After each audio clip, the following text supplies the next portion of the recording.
माँ बगलामुखी माताजी ब्रह्मास्त्र महाविद्या की साधना से जुड़ा वह अनुभव मैं आप सभी के बीच में शेयर कर रहा हूँ, जो मुझसे पहले किसी ने न जाना होगा न देखा होगा।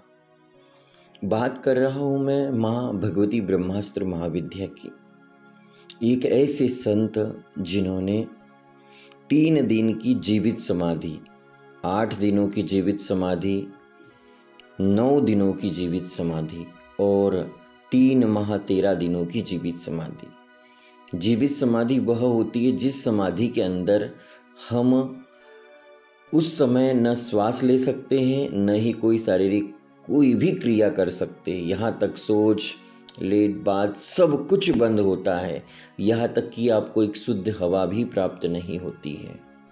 ऐसे दिव्य साधक जो इतने परम तप को प्राप्त किए हैं, वो साधक भी प्रलय काल में माँ भगवती की साधना करते हैं, माँ पीताम्बरा की साधना करते हैं। जितने भी ऋषि मुनि महात्मा थे, यहाँ तक भगवान परशुराम के पिताश्री भगवान जमदग्नि ऋषि भी माँ बगलामुखी माँ की उपासना करते थे। ऋषि जमदग्नि के अलावा भगवान परशुराम जी ने माँ भगवती ब्रह्मास्त्र महाविद्या की साधना करी है। अर्जुन और इन समस्त ऋषियों की महाकुंडलिनी शक्ति जागृत थी, लेकिन जागृत होने के बाद भी इन्हें महाशक्ति ब्रह्मास्त्र विद्या माँ बगलामुखी माँ की साधना की आवश्यकता पड़ी। इस बात से यह स्पष्ट करना चाहता हूँ मैं कि जो हमारे 7 चक्र हैं और जो महाकुंडलिनी शक्ति है, उस महाकुंडलिनी शक्ति से भी अलौकिक और ब्रह्मांड की महाशक्ति है, महानायिका है माँ बगलामुखी माता जी। इनसे बढ़कर इस विश्व में कोई भी शक्ति नहीं है। सद्गुरुदेव भगवान परम तपस्वी परम योगी है। गुरुदेव जी ने अखंड समाधियाँ ली हैं, मूलाधार चक्र को जागृत किया है, सातु चक्र को जागृत किया है और कुंडलिनी शक्ति को जगाया है। परम तपस्वी गुरुदेव जी के जीवन में भी एक आपत्ति काल आया। वर्ष 2023 की घटना है। गुरुदेव जी सिवनी आश्रम में निवासरत हैं। आश्रम का नाम है मानव कल्याण सेवा आश्रम सिवनी।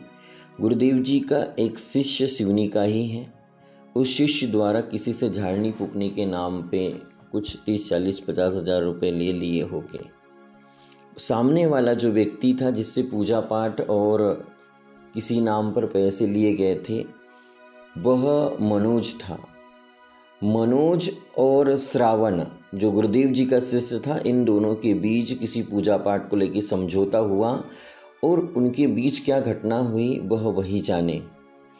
जब श्रावण और मनोज के बीच विवाद उत्पन्न हो गया, मनोज द्वारा इस विवाद के बाद में गुरुदेव जी के पास आश्रम पहुंचकर उनसे ये अनुरोध किया गया कि आप मुझे मेरे पैसे दिलवा दीजिए।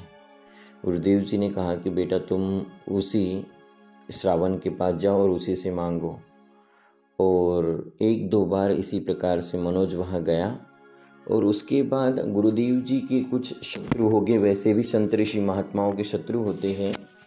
उन्हें लोगों से मनोज द्वारा विशेष चर्चा की गई और गुरुदेव जी को फंसाने के लिए एक षड्यंत्र रचा गया।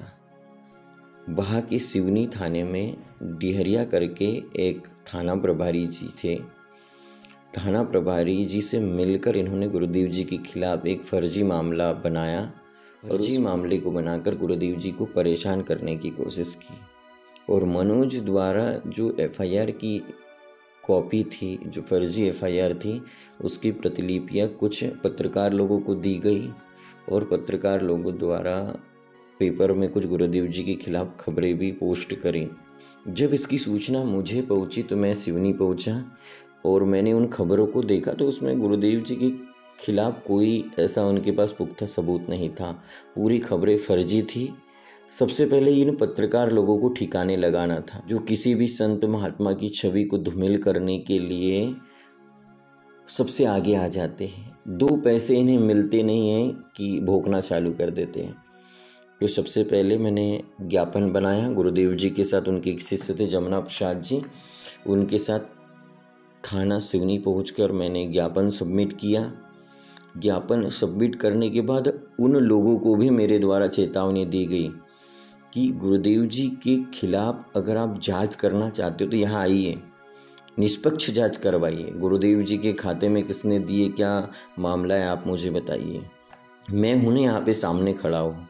और अगर गुरुदेव जी की छवि खराब करने की कोशिश करते हो या आश्रम की छवि खराब करने की कोशिश करते हो तो हम भी आपके ऊपर मानहानि का केस दायर करेंगे, दर्ज करेंगे और इसका दंड आपको भोगना होगा। कानून के तहत ही सजा के प्रावधान है इसके लिए। इसके बाद पूरी रणनीति में समझ गया। एक दो ऐसे लोग थे जिनके साथ मेरे द्वारा बात की गई।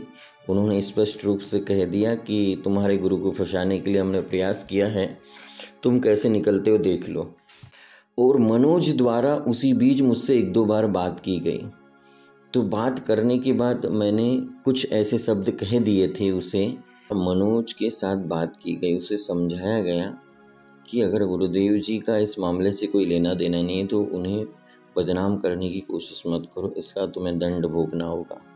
और जातिगत रूप से भी उसे समझाया गया कि तुम अपनी जाति का जो फ़ायदा मत उठाओ, जो आपको कोटा प्राप्त हुआ है, उस कोटे के तहत आरक्षण प्राप्त हुआ है, इसका अन्यथा लाभ उठाने की कोशिश मत करो।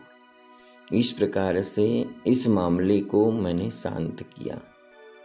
उसके बाद गुरुदेव जी के साथ मुझे एक दो बार हाईकोर्ट जाना पड़ा और मैंने देखा कि गुरुदेव जी उस समय माँ भगवती ब्रह्मास्त्र महाविद्या की साधना में लीन हो गए और मैं गुरुदेव जी के साथ स्वयं था उस बीच। और गुरुदेव जी के साथ मैं स्वयं भी माँ भगवती ब्रह्मास्त्र महाविद्या की साधना कर रहा था। तो इतने बड़े ऋषि दिव्य संत जिन्होंने अखंड ब्रह्म ध्यानालीन समाधि लगाई है और वे कभी भी मैंने देखा कि अपने मार्ग से डगमगाए नहीं। उन्होंने जो यम, नियम, आसन, प्राणायाम, प्रत्याहार, धारणा, ध्यान और समाधि, इन सबको गुरुदेव जी ने समझाया जाना है। गुरुदेव जी चाहते तो अपने तपोबल से उस दुष्ट का नाश करने के लिए 10 मिनट भी नहीं लगने देते, लेकिन गुरुदेव जी को सब ज्ञान है कि किसी जीव की हत्या करने के लिए साधना करना, किसी मनुष्य को अपना शत्रु समझ लेना कितना बड़ा पाप है। इसलिए गुरुदेव जी ने उस दुष्ट की शत्रुता बुद्धि का नाश करने के लिए माँ भगवती की उपासना की। ये उसी प्रकार की घटना है जिस प्रकार भगवान परशुराम जी के पिताश्री माँ भगवती ब्रह्मास्त्र महाविद्या के साधक थे, लेकिन फिर भी उनकी कुटिया को बार बार सहस्त्र अर्जुन आकर तोड़ देता था। इसी बात से दुखी होकर भगवान परशुराम जी भी भगवान शिव के पास पहुँचे और उन्होंने माँ भगवती पीताम्बरा माता की दीक्षा ली और साधना प्राप्त की। मैं आप सभी को बताना चाहूँगा कि माँ बगलामुखी माता जी को सामान्य शक्ति या सामान्य विद्या समझने की कोशिश मत करिए, क्योंकि संसार में माँ बगलामुखी की शरण लेने के बाद किसी और महाशक्ति की आपको शरण लेने की जरूरत नहीं है। किसी अन्य विद्या की आपको साधना करने की जरूरत नहीं है। किसी अन्य सूक्ष्म मंत्र, शाबर मंत्र की साधना करने की जरूरत नहीं है। यह चमत्कार, यह सत्य घटना मैंने स्वयं देखी है और गुरुदेव जी को मैंने पूर्ण रूप से गुरुदेव जी के साथ मिलकर, गुरुदेव जी के साथ मैं स्वयं भी भगवती की साधना में लीन होते हुए इस मुसीबत से गुरुदेव जी निकले।